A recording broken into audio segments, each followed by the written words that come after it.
Bismillah wassalatu wassalamu ala Rasulillah wa ala alihi wa sahbihi wa man walah.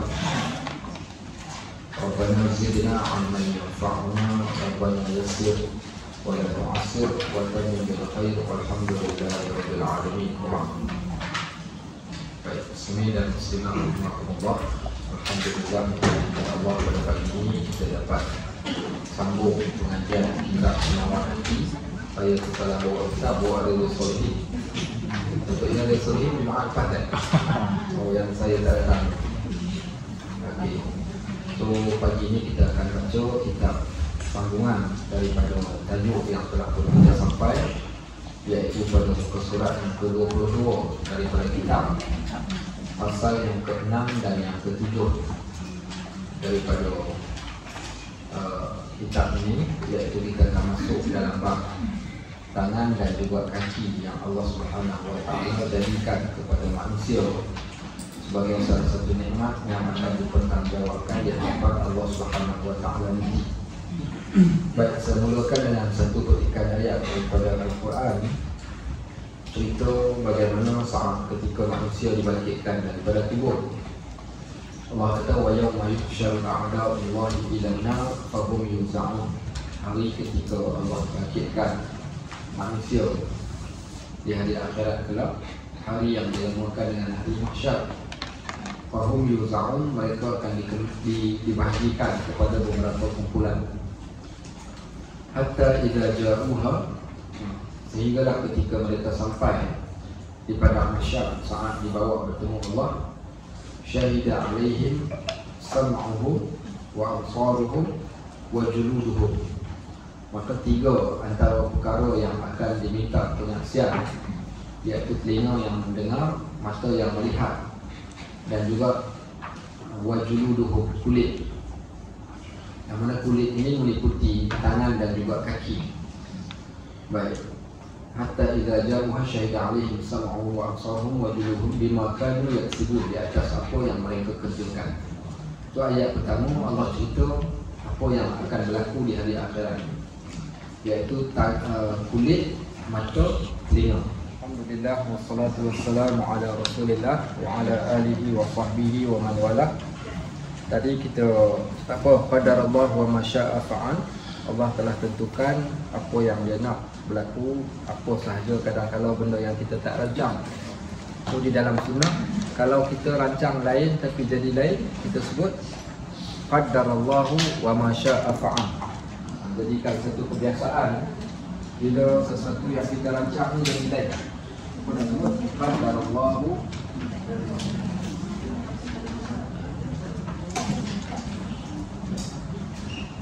wa ma syaa fa'al.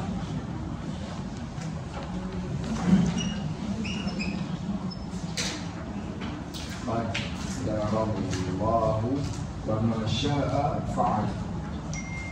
Allah telah tentukan apa yang dia nak berlaku. So, semuanya atas ketentuan Allah Subhanahu Wa Taala.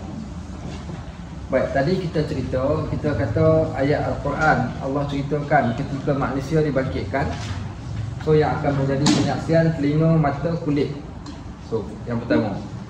Yang kedua datang pula daripada hadis Nabi SAW, hal yakubun nas 'alan nar bisababi wujuhihim aw manaqirihim illa bi alsinatihim. Adakah manusia masuk dalam neraka sebab muka ataupun hidung? Tidak. Tapi manusia masuk neraka sebab lidah. So kita tahu lidah akan dipertanggungjawabkan. Baik, next. Yang ketiga dalam surah Yasin, Allah Subhanahu Wa Taala sebut, Allah kata, inna nahnu nuhyil mauta wa naktubu ma qaddamu, kaki, wa asarahum wa kulla syai'in ahsaynahu fi imamin mubin. Kami menghidupkan yang mati dan kami akan kira setiap langkah tapak kaki mereka, setiap kaki mereka yang melangkah. So di sini menunjukkan kebertanggungjawaban yang Allah akan pikulkan ke atas kaki yang berjalan. Okey, baik. Kemudian Allah sebutkan lagi pula, zaharal fasadu fil barri wal bahr bima kasabat aydin nas. Telah berlaku kerosakan di daratan dan di bumi. Kira-kira. Subhanallah. Bismillah.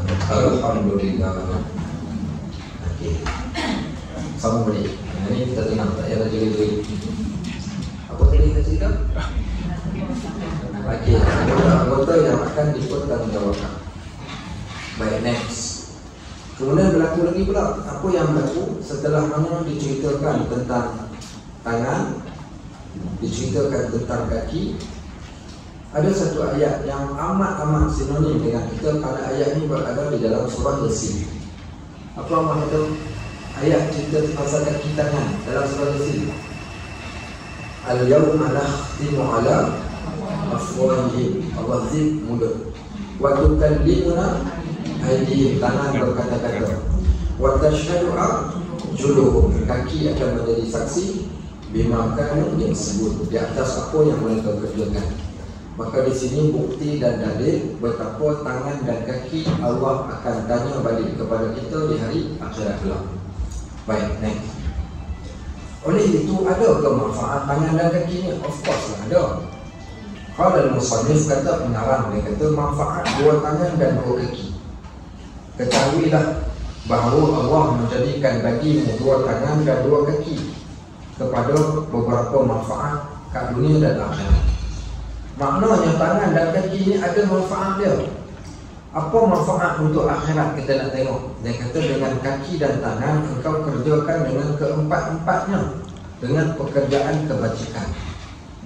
Tanpa tangan kita tak mampu nak menulis. Sedangkan menulis ini termasuk di antara perintah Allah.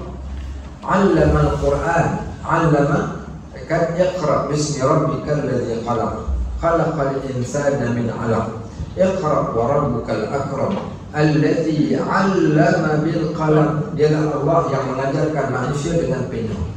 Maknanya dengan pena ni manusia dapat kenal Allah, dia dapat menulis, kita dapat membaca. Bahkan kaki yang kita ada dapat kita melangkah pergi ke tempat yang baik. Baik, apa tempat yang baik yang kita boleh melangkah ni? Dua tempat. Iaitu yang pertama sekali adalah pergi ke rumah-rumah Allah untuk menunaikan solat bagi lelaki, juga bagi perempuan. Yang kedua, melangkah kaki pergi ke majlis ilmu. Bukankah itu ada kaitan dengan akhirat? Baik, sekarang kita sebut bagaimana kaki ini boleh menjadikan kebaikan kepada kita di hari akhirat. Pernah dengar tak satu hadis Nabi SAW, hadis yang berbunyi, iaitu basyiru al-masya'in, sampaikan kabar gembira kepada para pejalan kaki. Kaki fil zulmat, yang mana mereka ini berjalan ketika gelap, binurin tamin, dengan cahaya yang penuh. Rupa-rupanya kaki kita akan dapat cahaya. Di hari akhirat ni kaki akan jadi bercahaya. Allah kata nuruhum yas'a baina aydihim wa bi'aymanihim yaqulun, cahaya akan berada di seluruh tubuh badan mereka, di sekitar mereka ketika mereka sedang berjalan. Di mana ni? Ketika melintas di tiang masyarakat. Baik, Allah kata lagi, yauma yaqulul munafiqina wal munafiqat lilladzina amanu zuruna naqtabis min nurikum. Hari ketika orang munafik lelaki, orang munafik perempuan akan berkata kepada orang yang beriman, tunggu sekejap, kami nak ikut cahaya. Allah jadikan cahaya pada manusia, seluruh tubuh badan ini akan ada cahaya, termasuk anggota wudhu. Disebut lagi di dalam hadis yang lain, orang lelaki yang terakhir akan masuk ke dalam syurga, ataupun seorang yang akan masuk syurga, dia orang paling last sekali masuk syurga. Macam mana dia masuk? Allah jadikan pada dia ni satu cahaya yang berada di ibham. Ibham ni ibu jari kaki. Orang lain masuk syurga berlari, masuk syurga berkendaraan, ada yang masuk syurga terbang, ada yang berjalan, ada yang bertongkat, macam-macam bentuk. Tapi orang yang terakhir sampai ke syurga, dia berjalan dalam keadaan mengisap. Pasal apa mengisap? Kerana Allah jadikan cahaya dekat dia ni cahaya yang paling kecil, kejap menyala, kejap terpadam. Kat mana cahaya ni duduk, cahaya ni akan berada di ibu jari kaki dia. Cahaya menyala, dia pun berjalan mengisap sikit. Cahaya terpadam, dia pun diam. Dia berjalan sejauh 1500 tahun perjalanan. Perjalanan dia tu 1500 tahun. Lama sekali barulah dia sampai. So nak ceritakan bagaimana manusia memerlukan cahaya, dan ada cahaya yang Allah jadikan pada kaki manusia. Kembali balik pada hadis. So Nabi kata sampaikan kabar gembira kepada para pejalan kaki di dalam kegelapan binurin tamin, dengan satu cahaya yang penuh yaumul qiyamah, di hari akhirat kelak. Maknanya kaki kita pada hari ini ada kesan untuk kaki kita di hari akhirat. Orang yang berjalan pada tempat yang baik, khususnya pergi ke masjid, Allah akan bangkitkan dia pada hari esok. Allah jadikan pada kaki dia cahaya, dan dia akan dapat berjalan ketika gelap di hari akhirat. Dan Allah jadikan dengan cahaya tersebutlah dia dapat berjalan dengan selesa. Bina ketika hari akhirat. Maknanya apa yang kita buat pada kaki kat dunia, dia ada kesan pada kaki di hari akhirat. Baik. Yang kedua, apa manfaat kaki lagi untuk akhirat? Man salaka tariqan yaltamisu fihi 'ilman sahalallahu lahu tariqan ila jannah. Siapa yang menempuh satu jalan untuk menuntut ilmu, maknanya kaki dia lah, dia dah melangkah pergi cari kat mana tempat ada orang mengajar, dia nak pergi belajar. Sahalallahu lahu tariqan ila jannah, Allah akan mempermudahkan jalan bagi mereka ke syurga. Kaki kita akan menjadi asbab kita mudah untuk pergi ke syurga disebabkan apa yang kita buat ketika berada dekat dunia ini tadi. Maka dia kata, engkau kerjakan dengan keempat-empatnya, kaki dan tangan, iaitu dengan pekerjaan kebajikan. Contoh, dengan kaki engkau dapat berjalan pergi ke masjid. Dengan kaki engkau dapat berjalan pergi ke masjid. Kalau siapa yang pernah ikut kuliah saya, sama ada secara online ataupun secara berserta di mana-mana tempat lah selain daripada rumah ngaji, ada seorang anak murid saya, nama dia Pak Lam. Kami panggil dekat dia Pak Lam. Dia ni OKU. Apa terjemahan OKU? Okay, tapi saya panggil dekat dia orang kuat upaya. Pasal apa? Pasal dia cacat tapi dia boleh pergi ke masjid. Saya seronok dan memotivasikan kami bila tengok dia pergi ke masjid ni mengesok. Naik kereta Ferrari Dulce dia warna merah. Dia parking dekat tangga masjid. Kemudian dia turun, dia mengesoklah naik. Mengesok sampailah dekat saf yang pertama. Tak ada kaki tapi dia boleh sampai ke masjid. Saya kata subhanallah. Ada orang yang kedua, Allah tarik nikmat mata dia, mata buta. Tapi dia gunakan, manfaatkan, walaupun mata buta, kaki dia masih ada. Akhirnya dia pergi ke masjid dengan mata buta dan menggunakan manfaat kaki besar, sangat-sangat pahala dia. Siapa orang tersebut? Abdullah bin Ummi Maktum. Abdullah bin Ummi Maktum ini dia di antara salah seorang sahabat mata buta, tapi tak pernah tinggal solat berjemaah. Kita hari ini mata celek, tambah spek lagi bagi lagi terang. Baik, kemudian kereta kat rumah 4 biji, ada motor lagi. Kadang-kadang tak mampu buat macam yang Abdullah ibnu Ummi Maktum ni buat. Dia pernah pergi jumpa Nabi, dia kata, ya Rasulullah, dan minta excuse tak nak pergi ke masjid sebab betul-betul. Nabi kata, telinga dengar? Boleh dengar. Tak ada excuse, kau kena pergi juga. Dia datang dengan menggunakan batang pokok kurma sebagai penanda. Dia pegang, dia tahu ini pokok pertama, pokok kedua, pokok ketiga. Sampailah dia ke Masjid An-Nabawi walaupun mata buta, dengan menggunakan iaitu kekuatan yang ada pada kaki dia. So dengan kaki kita dapat berjalan pergi ke masjid. Baik, tahu tak apa kelebihan orang yang berjalan kaki pergi ke masjid ni? Kaki kanan angkat darjat, kaki kiri menghilangkan dosa. Angkat darjat, hilang dosa. Angkat darjat, hilang dosa. Angkat darjat, hilang dosa. Baik, ada satu kabilah di zaman Nabi SAW. Nama kabilah ni kabilah Bani As-Salimi. Kabilah Bani As-Salimi ni tinggal jauh daripada masjid. Jarak rumah dia ni daripada masjid ni, kalau dia nak pergi semayang zuhur, waktu pagi dia dah keluar daripada kampung ni. So menunjukkan jauh. Akhirnya mereka pakat-pakat dengan Muslim JKK ya.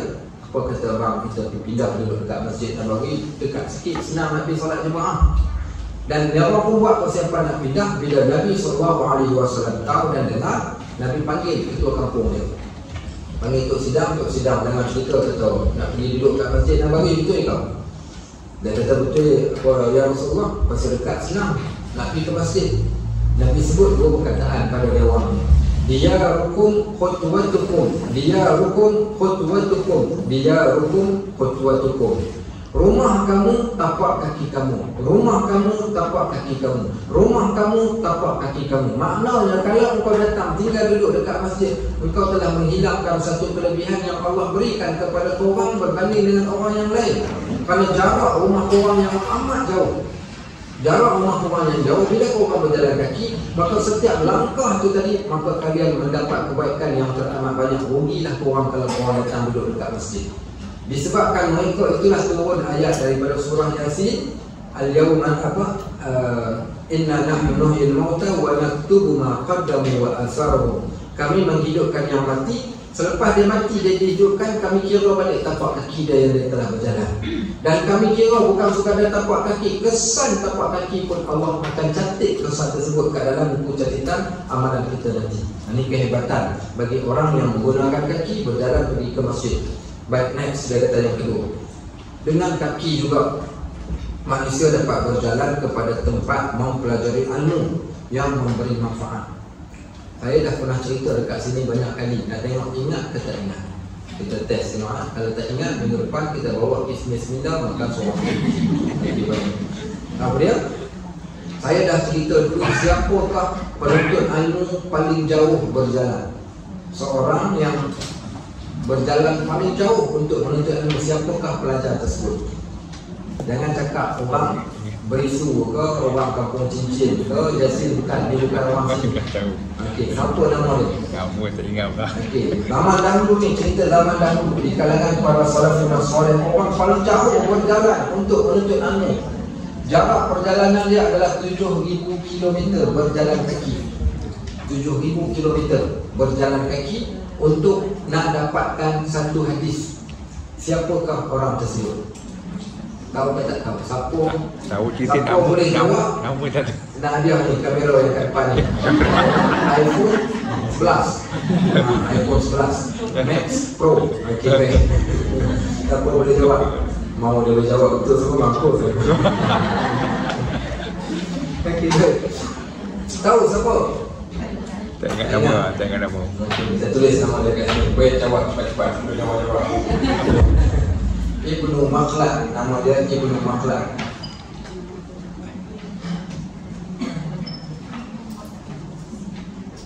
Ibnu Makhlad.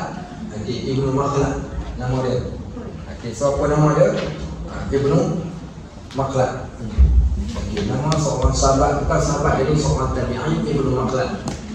Ibnu Makhlad ini dia berjalan sejauh 7,000 km berjalan kaki. Dia bukan naik kenderaan, dia tak naik kapal, dia tak naik unta, tetapi dia berjalan kaki daripada Spain menuju ke Baghdad. Spain ke Baghdad lebih kurang sekitar 7,000 km dia berjalan. Baik, apa tujuan dia berjalan? Dia kata dia dengan cerita di Baghdad ni ada seorang lelaki. Nama lelaki ini Imam Ahmad bin Hanbal. Dia mengumpul hadis-hadis Nabi SAW. Dia antara pengumpul hadis yang masih hidup. Dia anak murid kepada seorang tokoh yang besar, iaitu Imam Asy-Syafi'i, juga pengumpul hadis. Maka aku nak pergi jumpa dengan dia, aku nak ambil hadis-hadis yang dia telah kumpulkan. Tapi masalahnya jauh perjalanannya.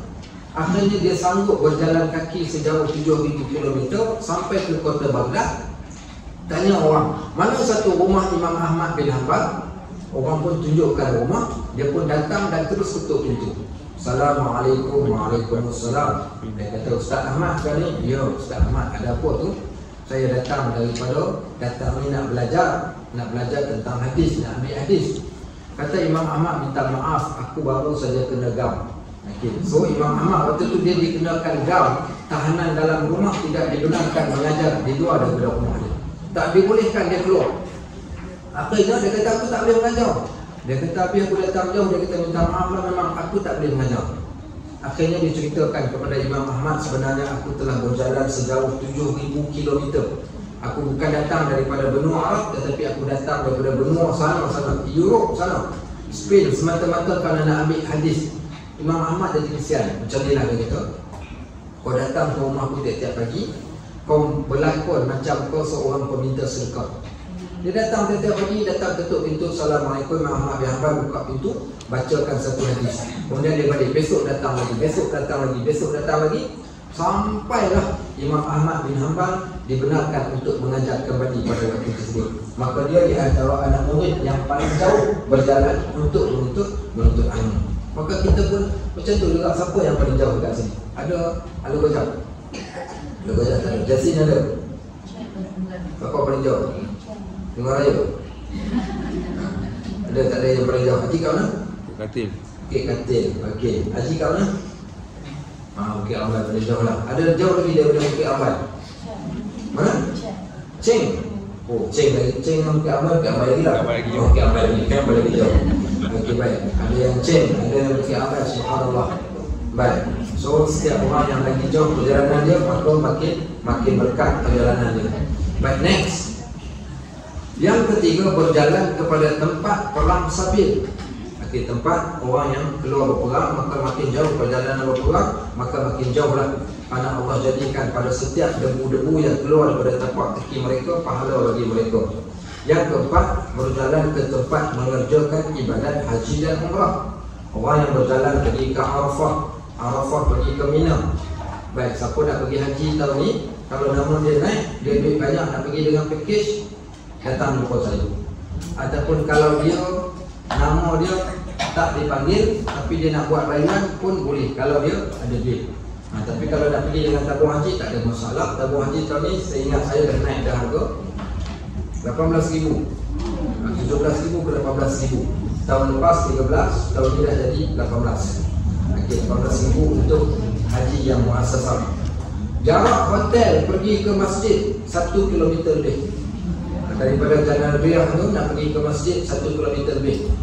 Cuaca 48 darjah Celsius. Cuaca 48 darjah Celsius. Hotel kami pula package paling murah 39,000. Paling mahal 500,000. Ada orang yang bayar package paling mahal 500,000 hotel depan masjid.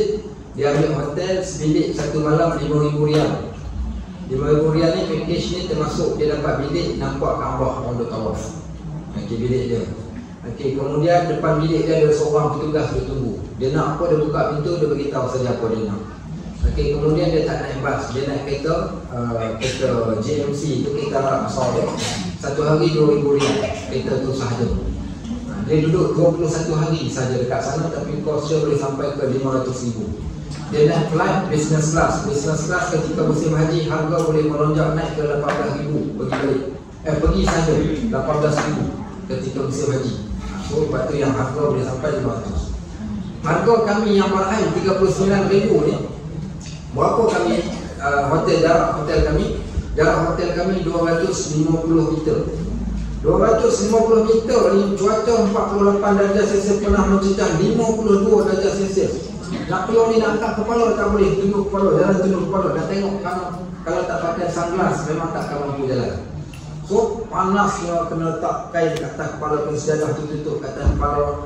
Kebiasaannya orang akan pakai topi ataupun bawa payung kerana cuaca teramat panas. Disebabkan panas yang macam tu, maka pasti pahalanya lebih besar. Pergi pula di Mina. Mina ni nak pergi melontar kemah tabung haji berada pergi balik 11 km. 11 km nak pergi melontar 11 km.